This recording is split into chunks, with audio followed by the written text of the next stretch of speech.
Buenas tardes. Es un gusto platicar con Carmen Boullosa desde Nueva York, donde es profesora de la universidad pública. Dime si lo estoy citando mal, pero estamos con ella por su espléndida trayectoria de narradora, de poeta, de ensayista, reconocida con múltiples premios.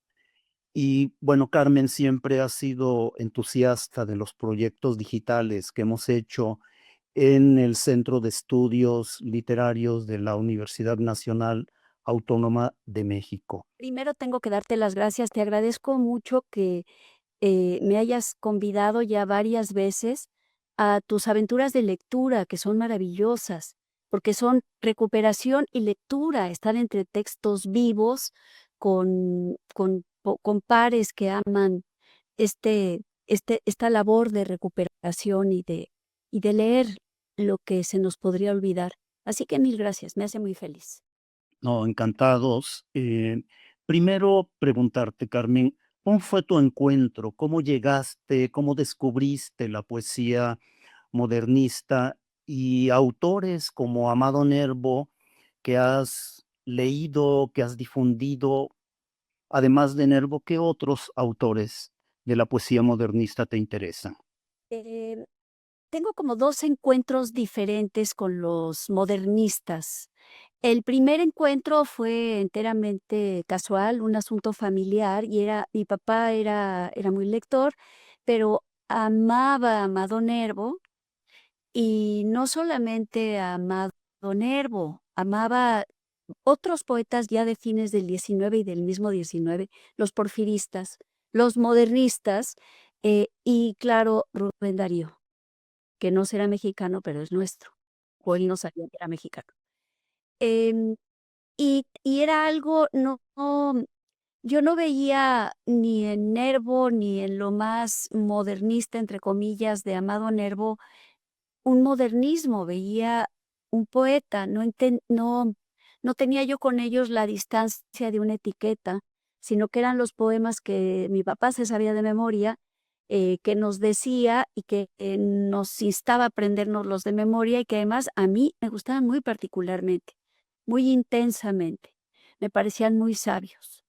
Y si acaso yo tuve un primer acercamiento, entonces llamémosle infantil, o de mis 3 primeros años de adolescencia, 12, 13, 14, fue con unas páginas prohibidas de Amado Nervo, digo, de Rubén Darío, porque mi papá le regaló a mi mamá, en lugar de un anillo de compromiso, un volumen pequeño, precioso, esos de Aguilar que hacían los chicos, La colección Crisol, que eran bellísimos. eran bellísimos, y le cortó unas páginas que consideró indecentes. Y esas páginas, llamémosles indecentes o posiblemente eróticas, que por cierto, cuando vi qué porciones eran, a la fecha no comprendo qué lo instó a quitar eso de los ojos de su,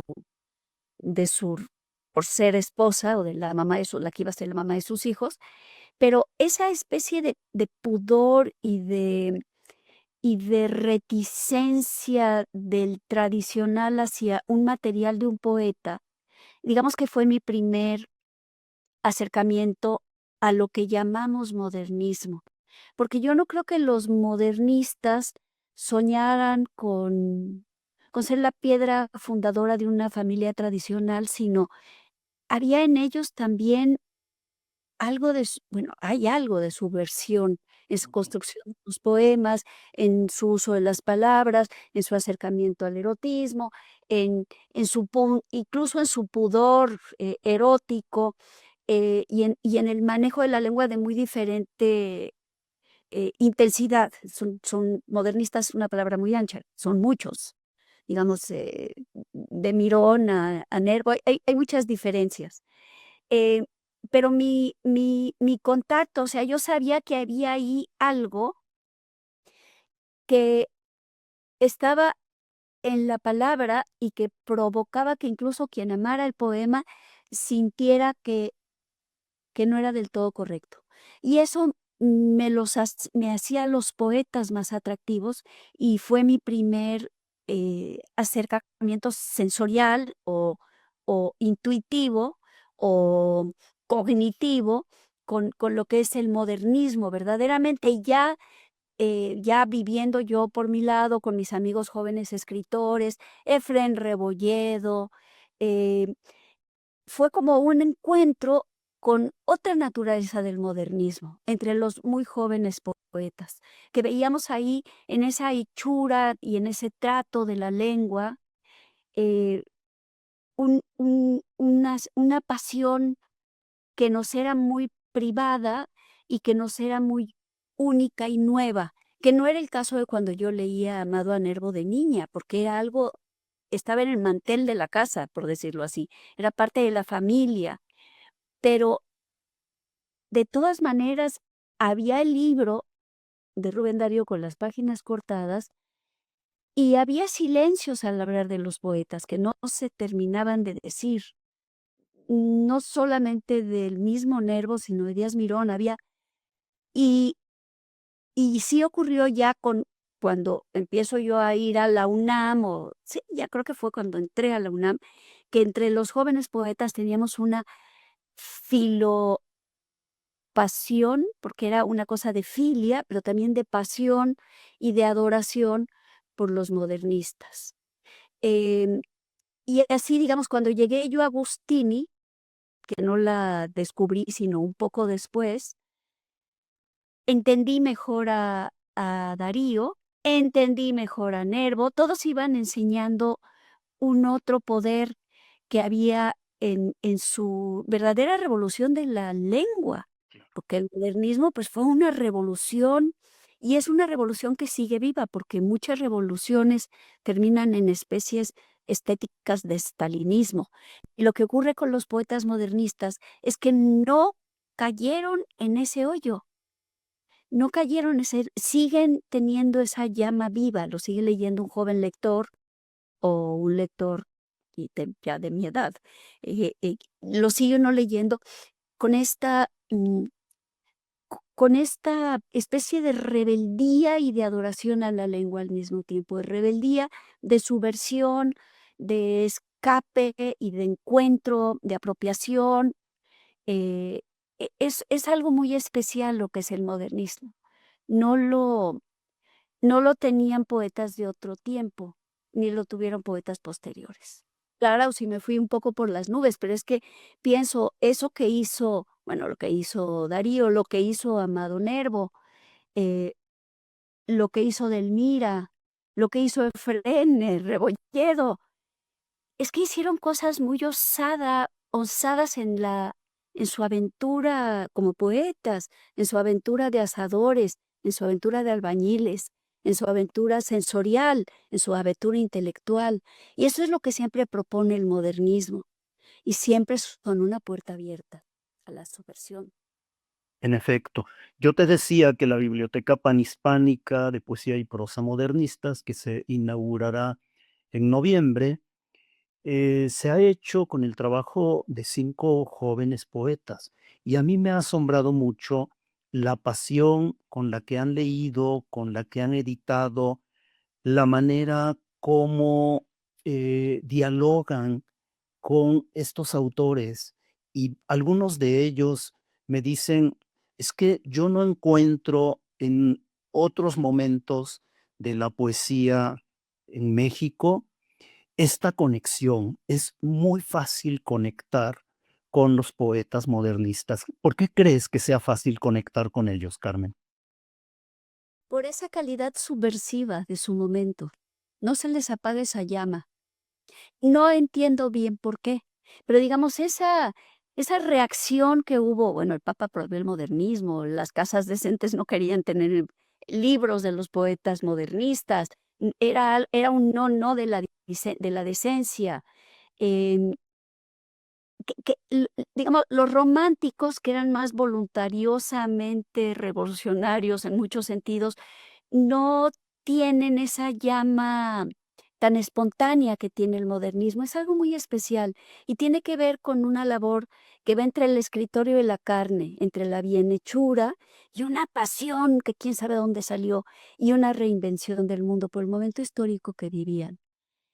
Que si ahora estamos viviendo otros cambios, pues, tan grandes que nos dan miedo y nos asombran, son cambios que nos llevan más a una desconexión, digamos, ahora es viajar al lado de personas que cada uno va viendo su propia pantalla, mientras que ellos encontraron de pronto un mundo en el que podías viajar larguísimas distancias, pero Claro. ibas a bordo de un tren rápido o de un barco que caminaba, no en 3 meses llegabas del otro lado, llegabas en muchísimo menos, podías llegar en 10 días, en 12 días, en 15 días. Entonces, esta conexión con los otros que tenían también el sello de la rapidez, pero que tenían mucho el sello de la colectividad, fue un momento extraordinario histórico. Y eso lo vivieron Darío y lo empezó a vivir Nervo. Digamos, Nervo lo que ocurrió es que por las situaciones históricas de México le tocó un poco más tiempo de otro tipo de pasado, pero alcanzó de todas maneras aquello otro que nacía, que era una nueva manera de conectarse con los otros y una nueva, eh, una nueva manera moral de ser, ética de ser también, que tenía que ver con los otros y que tenía que ver, pues evidentemente todo tenía que ver con el trato de la lengua. Es un momento histórico muy especial, pero en ellos esa combinación de la labor minuciosa de escritorio y una llama, que no es no es una explosión lo que ocurre con ellos, es más lo que se consigue si uno sopla largo en un carbón, y entonces se enciende un fuego único. Y eso lo tienen ellos, y es un fuego que es difícil de modular. Y que es muy atractivo.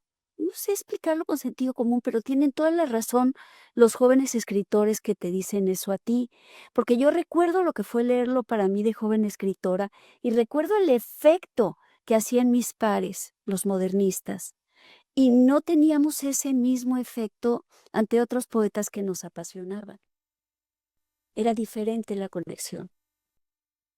Y además, los jóvenes, y lo digo también por mi experiencia en el aula, conectan con estos escritores porque los sienten muy vivos en cuanto a problemáticas de estar en el mercado, ganarse un público, forjarse una imagen.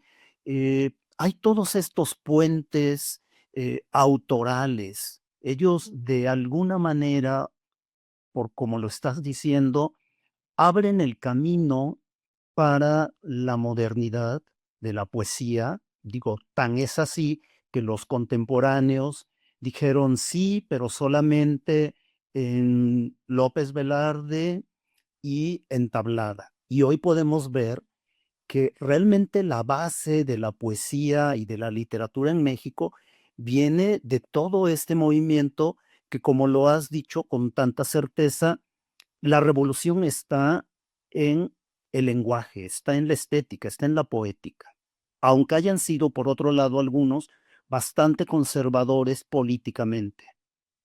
En efecto, política y digamos de sus costumbres en relación al género y de sus eran muy antiguos. Muchos de ellos eran muy antiguos. Eh, digamos, cuando ya llegamos a los contemporáneos, muy a su pesar eran muy subversivos, les costó muy caro, perdieron el trono, no estaban hechos para el momento que les tocó. eh, Traían otro tipo de subversión muy fuerte, pero no es ese mismo, no es esa llama hipnotizante, digamos, porque vivían ya otro momento, ya no les tocaba esa transformación, y posiblemente eran mucho menos conservadores que nuestros revolucionarios de la lengua. Es muy extraño, pero sí pasaban por cambios muy fuertes. no solamente el caso, digamos, en el caso de Darío es casi caricatura, es casi novelesco, es casi novela barata, pasar de León a pasar a vivir en ese país, en ese París, ¿no? Y pasar por todo, y pasar por todas las clases sociales. Pero en el caso de Nervo también hay que pensar lo que fue la trayectoria de hábitos de su vida y los cambios por los que pasó muy grandes y que pasaban muchos no por un asunto personal, sino porque ocurrían, llamarían en mis tiempos inventos que revolucionaban la manera de viajar, de comer, de muchas cosas que ellos lo vivieron y, y que seguían siendo muy antiguos con su escritorio, digamos, con su tiempo. Son una generación muy singular. pero tuvieron siempre esta curiosidad y esta fascinación por el futuro. Siempre recuerdo la crónica de Nervo, el periódico Teléfono, y en una parte de esa crónica dice, algún día las noticias se leerán en una pantalla. Es Y increíble. no es sino la premonición clarísima de toda la revolución y la etapa digital que vivimos. Así es, ¿y qué pensar de la última guerra? Su última guerra es realmente una última guerra de las nuevas generaciones. ¿Por qué el hombre va a ser el centro de la tierra? Eso están totalmente en contra. Y estamos viviendo en Nervo, en su novela ficción, su novela de exploración, su novela ficticia El futuro, pues plantea que no es, hay que poner en duda que el hombre es el centro. La nueva revolución va a ser que ya no va a haber el centrismo del humano, sino va a ser otra, no es el que tiene el cerebro racional el que va a ganar la guerra, es otra, es los animales, van a ganar el cetro del gobierno de la tierra. Eso no lo eso lo piensa, bueno, eso lo pensaron autores posteriores de otra manera, pero en el caso de Nervo es que lo piensa muy bien. Y lo piensa muy ligeramente, lo piensa muy espontáneo, lo piensa con esa llama que sabían hacer ellos, que es esa llama que perdura. Y uno oye ahora a los jóvenes diciendo, bueno, ¿por qué? Es que el ser humano no es el superior del planeta, no hemos hecho nada más que destrozarlo. Esa última guerra ya la vivió Nervo. Esta imagen de cómo supieron encender una llama y animarla me parece espléndida y resume lo que es mucho de la poética y de la estética de estos autores. Te agradecemos infinitamente la conversación, querida Carmen. Esperamos que estés en el siguiente evento que organicemos en torno a esta biblioteca panhispánica de poesía y prosa modernistas.